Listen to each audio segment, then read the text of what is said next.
Hello, good morning guys. অন্য এটা ভিডিঅ'লৈ মই সুস্মিতা আপোনালোকক ওয়েলকাম জনাইছো আৰু আজি মই দিনটো কেনেকৈ কি পাৰ কৰিছো আপোনালোকৰ আগত দেখাইছো। এই আছে মোৰ ঘৰৰ গোলাপ ফুল, মানে মায়ে ৰুই থৈ যোৱা ফুল। ইমান ধুনীয়াকৈ ফুলিছে আৰু শুই উঠিয়ে মই এই গোলাপ ফুল চাওঁ। গোলাপ ফুল চালে মাৰ মুখখন দেখা পোৱা যেন পাওঁ। ইমান ডাঙৰকৈ ফুলিছে, হাইব্ৰিড হয়। মায়ে নিজ হাতেৰে ৰুই থৈ গৈছিলে, মানুহজনী নাই, গতিকে ফুল চাওক ইমান ধুনীয়াকৈ ফুলি আছে, যেন মায়ে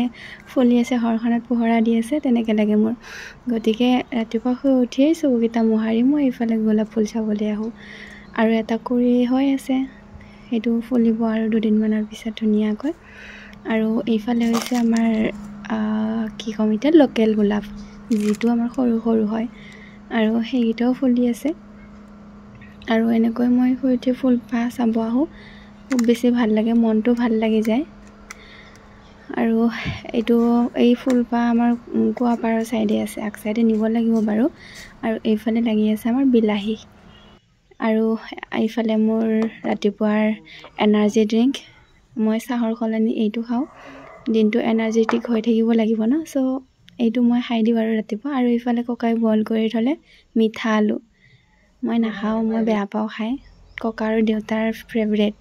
আৰু এইফালে মই ল'লোঁ এনাৰ্জি ড্ৰিংক ফ্ৰেছ, মোৰ হাৰ্বেল লাইফৰ হয়, খুব ভাল, দিনটোৰ কাৰণে পূৰা একদম এনাৰ্জি হৈ থাকে। আৰু গছবোৰ চাই কিবা এটা ভাল লাগিলে, উঠাই দিলোঁ আৰু ভিডিঅ'। আৰু এয়া মায়ে ৰুই থৈ যোৱা ফুল, সঁচাকৈ মানুহজনী নাই আৰু নকওঁ, মানে খুব বেছি মিছ কৰোঁ, মানে মনত পৰি যায়। আৰু এয়া মায়ে ৰুই থৈ যোৱা ফুল ফুলি আছে বহুত ধুনীয়াকৈ, শুকাই গ'লে বহুত বেয়া লাগে। আৰু তামোলৰ গছ কেইজোপা ইমান ধুনীয়াকৈ ইমান ধুনীয়া দেখি হয়নে দূৰৰ পৰা চালে। আৰু তামোল লাগি আছে, এই ঘৰৰ নাৰিকলজোপা। আৰু এইফালে ঘৰটো অৱশ্যে আমাৰ আধা বনোৱা হৈ আছে। আৰু ৰাতিপুৱা দাদা খাই লৈ টিফিন পঠাই দিয়ে, এয়া মোৰ কাম দেই, বাচন বৰ্তনৰ পৰা আদি কৰি। আৰু এইফালে মই তিয়াই থৈ দিছিলোঁ চিয়া চিডছ, এয়া মোৰ মৰ্ণিঙৰ। আৰু এয়া মই ল'লোঁ, ইয়াতে মই গোল নেমু এটা চেপি লৈছোঁ। এইটো খালে মানে দিনটোৰ কাৰণে পেটটো ঠাণ্ডা পৰি থাকে, যিহেতু অলপ অলপ গৰমো পৰিছে, গৰম দিনত বেছি ভাল, আৰু ফেটছৰ কাৰণেও ভাল, গতিকে খালে ভালেই। আৰু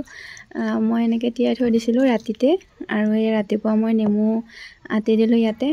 আকৌ নেমুৰ লগতে মোৰ ঘৰতে আছে মৌ যে, মৌ ৰস এনেকৈ উলিয়াই পেলাই, মৌটো কাটি পেলাই ৰসটো বটলত এনেকৈ কৰি সোমাই থৈ দিয়ে মানে দেউতাই। চ' মই এই মৌৰ ল'লোঁ 1 চামুচ, দেউতাই বিক্ৰী কৰে বাৰু এনেকৈ বটলত সোমাই থয়, ঘৰত খাবৰ কাৰণে আৰু এনেকৈ অলপ অলপ ৰাখি দিয়ে। তো তেনেকৈ এইখিনি মিক্স কৰি পেলাই এয়া মই ল'লোঁ খাবৰ কাৰণে। আৰু এইফালে চাওকচোন, আপেলটো ইমান ধুনীয়া দেখি বাহিৰত, আৰু ভিতৰি চাওকচোন, কিছুমান মানুহৰ মনবোৰ এনেকুৱাই থাকে দেই, হয়নে নহয় ক'বচোন। আৰু এইফালে মই ল'লোঁ চিয়া চিডছ দিনটোৰ কাৰণে। আৰু এইফালে মই উলিয়াই ল'লোঁ এইবাৰ যুদ্ধৰ কাম, মানে কি কাম, চাউল চাফা কৰাৰ কাম। মানে চাউল মিলত খুন্দি থৈ দিছিলে, আৰু দাদাই ঘৰতে মিলটো আছে যিহেতু, আৰু মিলত বান্ধি থৈ দিলে। সেয়া এতিয়া মই জাৰিব লাগে, চালিব লাগে, দাঙিবহে নোৱাৰোঁ, চুচৰাই লৈ আনিছোঁ আৰু ৰুমটোৰ পৰা। দাদাটো ডিউটি গ'ল, কোনেনো দাঙি আনি দিব আৰু এইফালে ককাই চাই আছে আয়াত তুফান চিনেমা, দিচুং দুচাং মাৰি চিনেমা চাই খুব ভাল পায় ককাই। আৰু এইফালে চাই আছে, আৰু মই এইফালে লাগি গ'লোঁ যুদ্ধত, মোৰ কাম। আৰু এইফালে চাওকচোন, এই যে চাউল জাৰা ডলাকেইখন, এইবোৰ মায়ে মানে একোৰে অভাৱ হ'ব দিয়া নাছিলে, মানে নিজৰ কৰিবলগীয়াখিনি একদম বহুত কেইখন ৰাখি থৈ দিছিলে, ডলা এনেকৈ ৰাখি থৈ দিছে, 4-5খনমান আছে। আৰু মই ভাবিছোঁ কোনখন ভাল লাগিব জাৰি পেলাই চাউল, তো এইখন উলিয়াই ল'লোঁ, যিখন মানে আগে পিছে ইউজ কৰি থাকোঁ, বাকীকেইখন ইউজ হোৱা নাই, এই ফ্ৰণ্টৰ 2খন মানে ইউজ কৰা খাই থাকে। আৰু এইফালে ড্ৰামকেইটা চালোঁ যে কিমান চাউল আছে, এই ড্ৰামত আছে নতুন চাউল অলপমান আছে। আৰু নতুন চাউল যিহেতু অলপ আছে, গতিকে ড্ৰামটোতো ফুল কৰিব লাগিব। আৰু এইফালে আছে এটা ড্ৰাম, এইটো আছে খালী, এইটোত একদম মায়ে খুন্দি থৈ যোৱা চাউল, এইখিনি অকণমান আছে, লেতেৰা হৈ গৈছে। আৰু মায়ে থাকোঁতে এই ড্ৰামবোৰ কেতিয়াও খালী হ'বই দিয়া নাছিলে, মানে চাউল নাই ধান খুন্দিব লাগে, অমুক লাগে তমুক লাগে কৰি ড্ৰামবোৰ মানে ফুল থাকেই, চাউল মানে আধা ড্ৰামো শেষ হ'ব নিদিয়ে। তো আজি মায়ে নাই কাৰণে ড্ৰামবোৰো খালী হৈ আছে আৰু মই বাৰু সময় নাপাওঁ বিশেষকৈ গতিকে যেতিয়া মই বাৰু কৰি লওঁ বহুত দিনৰ কাৰণে তেনেকৈ আৰু এটা ড্ৰাম খালী আছে আৰু এইটো ড্ৰামত আজি মই ফুল কৰিম যিহেতু খুন্দি থোৱা আছে আৰু এই ভিতৰখিনি অলপ চাফা কৰি লৈছোঁ গুড়া গুড়ি পৰি আছে চাউলৰ এই যে গুড়া আৰু এনেকৈ বহুত দিন হৈ গ'লে চাউলবিলাক এনেকুৱাই হৈ যায় বাৰু আৰু এইখিনি চাউল এতিয়া মই চাফা কৰি এইখিনি এক্সট্ৰাকৈ থৈ দিম কাৰণ এইখিনি বহুত পুৰণি হয়তো আৰু এইফালে চাউল জাগাত মই লাগি গ'লোঁ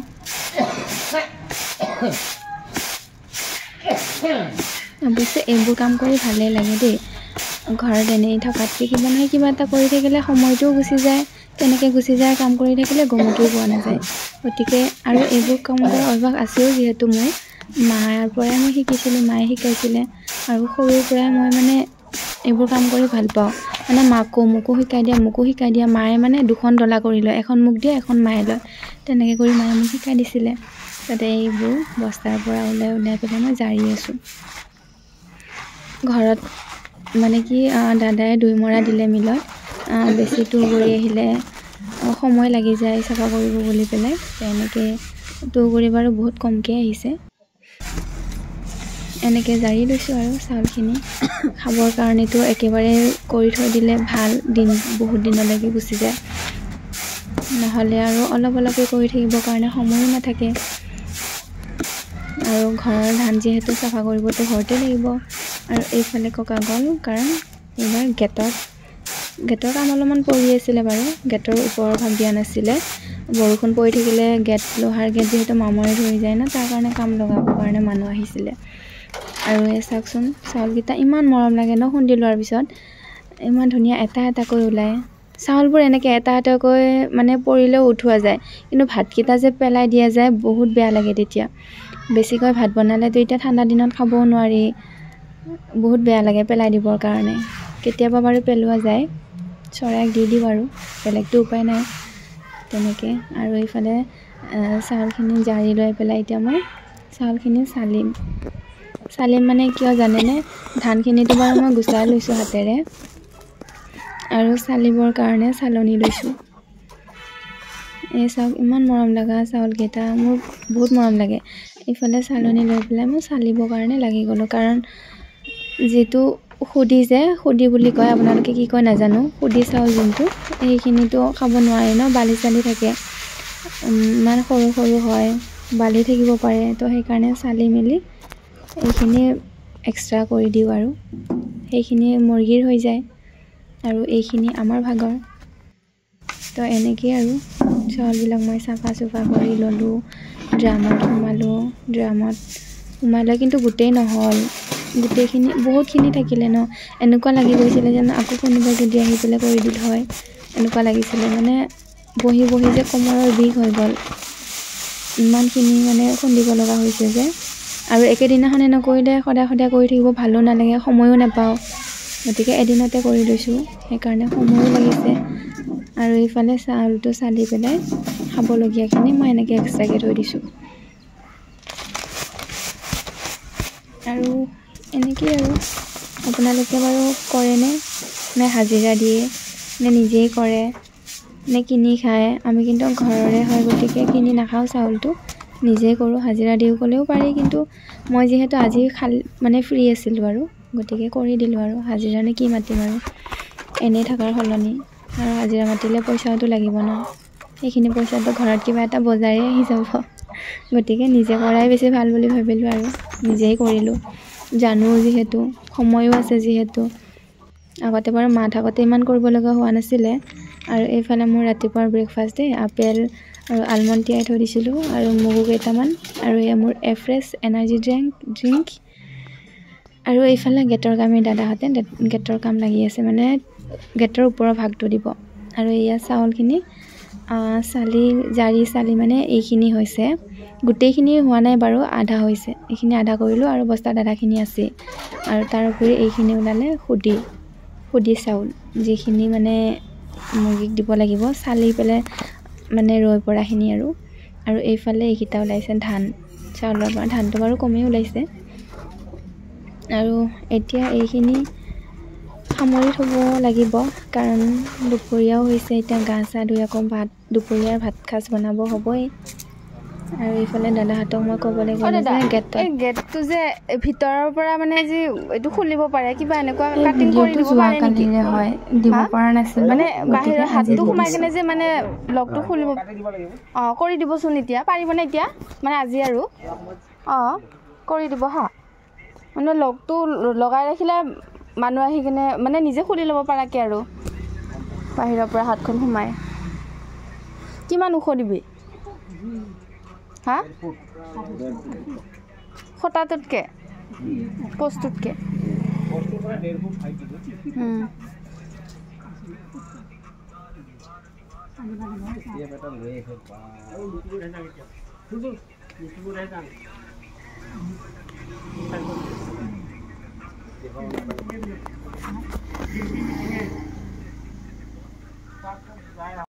আহি এতিয়া এইখিনি ড্ৰামত মই সোমালোঁ ড্ৰামত সোমাই থলোঁ যিখিনি মোৰ হৈ গ'ল আৰু যিখিনি আধা আছে এইখিনি বস্তাত আছে আৰু এয়া চাওক এটাও ধান নাই সুদি নাই বহুত মৰম লাগে এনেকৈ খাবও মন নাযায় হয়নে আপোনালোকৰো তেনেকৈ এই আধাখিনি বস্তাত থাকি গ'ল এয়া ইফালে দাদাহঁতে টিং কাটিং কৰি আছে অৱশ্যে টিঙেৰে দিয়া গ'ল আমাৰ ওপৰৰ ভাগ পিছত পইচা থাকিলে দি দিম আৰু ভালকৈ এতিয়া বাৰু এনেকৈয়ে থাকক গেটখন বাচিলে হ'ল আৰু লোহাৰ গেটখন আৰু এইফালে বাথৰুমত দাদাৰে আৰু মোৰে কাপোৰ ভৰ্তি তিয়াই থোৱা আৰু এইবাৰ আহি গ'লোঁ কাপোৰ ধোৱাত কাপোৰ ধুই মেলি আকৌ এবাৰ চাব সেইটোতেই ফুলপাহ আৰু কাপোৰ এই ফুলপাহ চাই মেলি এয়া মই ছিঙিলোঁ এয়া কি জানেনে আপোনালোকে কি কয় ক'বচোন এয়া বাহাকা ফুল আজি পিঠাগুড়ি খাম খাৰ পিঠাগুড়ি যে মই খুব বেছি খাই ভাল পাওঁ মাছৰ লগত খাৰ পিঠাগুড়ি আৰু বাহাকাৰ যে এই কোমলীয়া থাকে লেজিয়া বুলি কয় বাহাকা লেজিয়া সেইটো আলুৰ লগত ভাজি খাই বহুত ভাল লাগে তো মই এয়া ঘৰৰ বাৰীৰে ছিঙিলোঁ আৰু ছিঙি মেলি ৰাখি দিলোঁ আৰু তাৰপিছত সেইখিনি ৰাখি কাপোৰ ধুলোঁ কাপোৰ ধুই মেলি কাপোৰ শুকোৱাত লাগি গ'লোঁ আৰু এইফালে বহুত সময় লাগি গ'ল মোৰ ভাত চব্জি বনাবৰ কাৰণে কাৰণ কাপোৰো বহুত আছিলে মোৰ আছিলে দাদাৰ আছিলে তিয়াই থোৱা গতিকে সেইবোৰ ধুই মেলি মোৰ গা ধুই হ'ল আকৌ দাদাহঁতক এবাৰ চাব আহিছোঁ কিমান দূৰ হৈছে কিমান দূৰ আগবাঢ়িছে আৰু এইফালে দাদাহঁতে কৰি আছে এজন দাদাই টিং উঠাই দি আছে আৰু ওপৰত থকা দাদাজনে ফিটিং কৰি গৈ আছে আৰু সেইখিনি চাই আহিয়ে মই লাগিলোঁ ভাত চব্জি বনোৱাত আৰু বাহাকা ফুলখিনি ককাইবোৰ ধুনীয়াকৈ এনেকৈ ওলাই থৈ দিলে এৰাই থৈ দিছিলে আৰু ইফালে চাওকচোন আদা নহৰু চেলাইবোৰ বাকলিবোৰ এনেকৈ ৰাখোঁ মোৰ এনেকৈয়ে থাকে প্ৰায় গোটেইখিনি একেলগে উঠাই মেলি পেলাই দিওঁ আৰু ইয়াত মই দিলোঁ অমিতা গছৰ সাৰ দেই কলৰ সাৰ নহয় অমিতা গছৰ সাৰ দিলোঁ বেছিকৈ দিয়া নাই বাৰু নহ'লে আৰু সাৰটো চোকা হৈ যাব ন বেছি হৈ যাব আৰু এই ফুলখিনি ইমান ধুনীয়া দেখি হয়নে আৰু এই ফুলখিনিত সাৰ দি পেলাই মই সাৰ দিলোঁ সাৰ দি পেলাই জুইটো মানে ল' ফ্লেমত দিলোঁ কাৰণ বেছি হাই ফ্লেমত দিলে জ্বলি যাব তলৰ ভাগ আৰু ইফালে নিমখো দি দিলোঁ গলি যাবৰ কাৰণে আৰু দিবতো লাগিবই নিমখ সেইকাৰণে অলপমান দি পেলাই গলাই লৈছোঁ ফুলখিনি আৰু ফুলখিনি গলাই মেলি গোটেইখিনি গলি গৈছে এয়া চাওক খুব ধুনীয়াকৈ গলি গৈ আছে আৰু সাৰ দিলোঁ যিহেতু নিমখ দিলোঁ যিহেতু আৰু লাষ্টত গলি এইটো হ'লগৈ ফুলাৰ শব্দটো নাই আৰু গলি শেষ তাৰে পিছত মই দিলোঁ পানীটো নিজৰ মতে দিব পাৰি কাৰণ ঘৰৰ পৰিয়াল কেইজন আছে সেই অনুসৰি আৰু মই এয়া দিলোঁ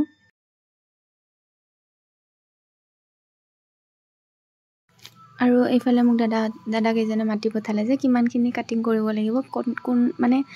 বেছি ওপৰত দিব লাগে নে তলত দিব লাগে তো মই দেখুৱাই দিলোঁ যে এইখিনি দিলে বেছি ভাল হ'ব কাৰণ সেইখিনিৰ পৰাহে এইটো লকটো খুলিব লাগিব না হাতখন বাহিৰৰ পৰা সোমাবৰ কাৰণে তেতিয়াহে মানে লগটো লগ পাব নহ'লে কি হয় কোনোবা আহিলে ঘৰত ফোন কৰিবলগীয়া হয় ৰাতি মানে দেউতাই সোনকালে গেটটো তলা মাৰি দিয়ে গতিকে কোনোবাই ফোন কৰি থাকিব লাগে যে গেটটো খুলি দিয়া মই আহিছোঁ বুলি তো এতিয়া আৰু ফোন কৰিব নালাগে এনেকুৱা বাহিৰৰ পৰা ধুনীয়াকৈ খুলি ল'ব পাৰিব নহ'লে এইটো চিষ্টেম নাছিলে গেটখনত দিয়া নাছিলোঁ বাৰু আমি তো এতিয়া এই দাদাকেইজনে ওপৰৰ ভাগ টিংখিনি লগাব আহোঁতে এই কাটিংটো দিব দিলোঁ আৰু ওপৰৰ ভাগ হৈ গ'ল ধুনীয়াকৈ বনাই দিলে বাৰু দাদাহঁতে আহি আকৌ মই ইফালে ভাত বনাই দিলোঁ ইফালে চাউল কেইটামান দিলোঁ পিঠাগুড়িৰ কাৰণে নতুন চাউল লৈছোঁ আৰু ইফালে মোৰ পিঠাগুড়ি ৰেডি পিঠাগুড়ি বনালোঁ মিক্সিত মাৰি ল'লোঁ আৰু পিঠাগুড়িখিনি মাৰি লৈ এইফালে মাছখিনি ফ্ৰাই কৰি থোৱা আছিলে মাছখিনি ফ্ৰাই কৰি থৈ দিলোঁ আৰু এইফালে দাদাকেইজনক চাহ দিলোঁ চাহ দি আহি এইপাত কি কয় জানেনে আপোনালোকে ক'বচোন কোনে কোনে জানে আমি ঘুটুনি বুলি কওঁ দেই ঘুটুনি বাৰী আৰু আপোনালোকে কি কয় জনাব চবতে নামটো আৰু একে নহয় আৰু এইটোৰে ফুলখিনি মানে এনেকৈ কৰি দিছোঁ যাতে ফুলখিনি একেবাৰে মিহি হৈ গুড়ি হৈ যাওক গোটা গোটা থাকিলে যিহেতু ভাল নালাগিব ন তো এনেকৈ মাৰি দিলোঁ আৰু হাতেৰে ঘুটুনি পাকৰ লগত নচুৱাই দিলোঁ অলপ তাৰপিছত আৰু এই যে পিঠাগুড়িখিনি দিয়ে না এইটোৰ এই চাওক আপোনালোকে দেখিছে যেতিয়া যোনখিনিত উতলটো আহে ন সেইখিনিতে দিব লাগে আৰু বহুত ধুনীয়াকৈ মিহি মিহিকৈ দিব লাগে আৰু যদি বোলে আপুনি য'ত উতল নাহে তাতো দিয়ে আৰু এনেকৈ মিহিকৈ নিদিয়ে বোলে জৰককৈ দি দিয়ে পূৰা মুঠা কাঢ়ি তো তেতিয়া গোটা হৈ থাকিব পিঠাগুড়িটো তো য'ত উতল আহে তাতে এনেকৈ পিঠাগুড়িখিনি দিলে পিঠাগুড়িখন গোটা গুটি হৈ নাথাকে নাজানে বাৰু বহুতে মোক মানে মায়ে শিকাইছিলে আৰু সেইকাৰণে মই কৈছোঁ বহুতে জানে বহুতেই নাজানে নজনাখিনিৰ কাৰণে কৈছোঁ আৰু যে পিঠাগুড়ি আঞ্জা বনালে এনেকৈ দিব লাগে পিঠাগুড়িখিনি তাৰপিছত আৰু মই এনেকৈ দি আছোঁ য'ত উতল আহিছে তাৰপিছত মই দিলোঁ আদা নহৰু খুন্দি থৈ দিছিলোঁ যে সেইখিনি দি দিলোঁ তাৰপিছত ইয়াতে মই দিম এতিয়া ককা ভাগৰ ৰৌ মাছৰ পিচ কাৰণ কিয় জানেনে অকল ককা ভাগৰহে দিম ককাই কচ মাছ নাখায় মানে তো আমি খাম কচ মাছ গতিকে ককাই গোন্ধটোৰ কাৰণে নাখায় গতিকে ফাৰ্ষ্ট ককা ভাগৰ মই মাছ পিচ দিম আৰু মাছ পিচ দি ককা ভাগৰখিনি উঠাই থোৱাৰ পিছত আকৌ আমাৰ ভাগৰ কচ মাছ দি দিম আৰু ইয়াতে পিঠাগুড়িখিনি অলপ ভালকৈ সিজিব দিছোঁ তেতিয়া অলপমান গোটা হৈ যাব আৰু ধুনীয়া হ'ব পানীটো কমি হৈ যাব পিঠাগুড়িখন গোটা হ'লে অলপ ভাল লাগে ইমানো গোটা ভাল নালাগে বাৰু মিডিয়াম হৈ যাব আৰু ইফালে মই ককা ভাগৰ মাছ পিচ দি দিলোঁ আৰু হৈ গৈছে আৰু প্ৰায় মোৰ এই চাওক কালাৰটো বহুত ধুনীয়া আহিছে খুব ভাল লাগে মোৰ এইটো পিঠাগুড়ি খাই আৰু এইফালে মই বনাব ল'লোঁ লাই পাতৰ চাটনি লাই পাতখিনি কাটি পেলাই অলপ মোহাৰি লৈছোঁ তেতিয়া মানে মিক্সাৰৰ বাতিটো মোৰ সৰুটোতহে মাৰোঁ যে এইটো সেইকাৰণে মোহাৰি লৈছোঁ যাতে বেছিকৈ ধৰক আৰু বাতিটোত তো তেনেকৈ দিলোঁ এইখিনি মোহাৰি মেলি দিছোঁ তেতিয়া বেছি সময়ো নালাগে বাৰু আৰু এইফালে এখন চব্জি বনালোঁ আকৌ বন্ধাকবি আলু ভাজি ককাই কাটি দিছিলে বন্ধাকবি আলু ওলকবি এইখিনি এখন চব্জি বনালোঁ আৰু এইফালে দিলোঁ মই নহৰু আৰু এইটো চাওক কি দিছোঁ এটাই দিছোঁ কিন্তু দেই আৰু নিদিওঁ হৈ যাব ভোট জলকীয়া খুব ভাল লাগে চাটনিত ভোট জলকীয়া দিলে আৰু এই চাওক চাটনি ৰেডি হৈ গৈছে আৰু এইফালে মোৰ ভাজিখনো হৈ গৈছে আৰু চাটনি হৈ গ'ল ইয়াতে মই দিলোঁ কেঁচা মিঠাতেল লাই পাতত কেঁচা মিঠাতেল অলপমান দিলে খুব ভাল লাগে খাই পেলাই যিকোনো চাটনিতে বাৰু ভাল লাগে কিন্তু লাই পাতৰ টেষ্টটো বেলেগ হৈ যায় ভাল লাগে আৰু এইফালে মোৰ খানা ৰেডি এইফালে পিঠাগুড়ি এইফালে লাই পাতৰ চাটনি বন্ধাকবি আলু ওলকবি এইফালে পিঁয়াজ তিয়ঁহ খালোঁ মই খাই মেলি এতিয়া আকৌ এই চৰাইকেইজনীক সুধি চাউল দি আছোঁ দেই চালিছিলোঁ যে সুধিখিনি দি আছোঁ আৰু এই ডাঙৰ কুকুৰাটো দেখিছেনে এই ডাঙৰ কুকুৰাটো আমাৰ বিহুত খাবৰ কাৰণে ৰাখিছোঁ বিহুত আমি সেইটোকে মাৰি পেলাই মা ভাগৰো পূজা দিম আমিও খাম আৰু তেনেকৈ আৰু এইফালে আকৌ মই ভাত পানী খাই বাচন বৰ্তন ধুই আকৌ ইফালে অলপ কামত লাগি গ'লোঁ দেই চাউল আকৌ জাৰিলোঁ চালিলোঁ আৰু লাষ্টত এয়া কি জানেনে ড্ৰামত সোমাই থলোঁ এই শিলটো কিয় থৈছোঁ মই নাজানো কাৰণ কিয় জানেনে আৰু এই বাতিটো মানে মায়ে থকা দিনৰে আৰু শিলটো মায়ে থকা দিনৰে মায়ে এনেকৈ ৰাখিছিলে মানে চিক্ৰেট নাজানো কিয় কিবা লক্ষী থাকে নে কি ভগৱানে জানিব আৰু মায়ে জানিব এই কাপোৰখন কিয় লৈছিলোঁ জানেনে মূৰটোত আকৌ লেতেৰা হ'ব বুলি পেলাই মই ধুইছিলোঁ যে আকৌ চশমাযোৰ ধান চাবৰ কাৰণে আজিলৈ বাই বাই ভিডিঅ'টো ভাল পালে লাইক কৰি দিব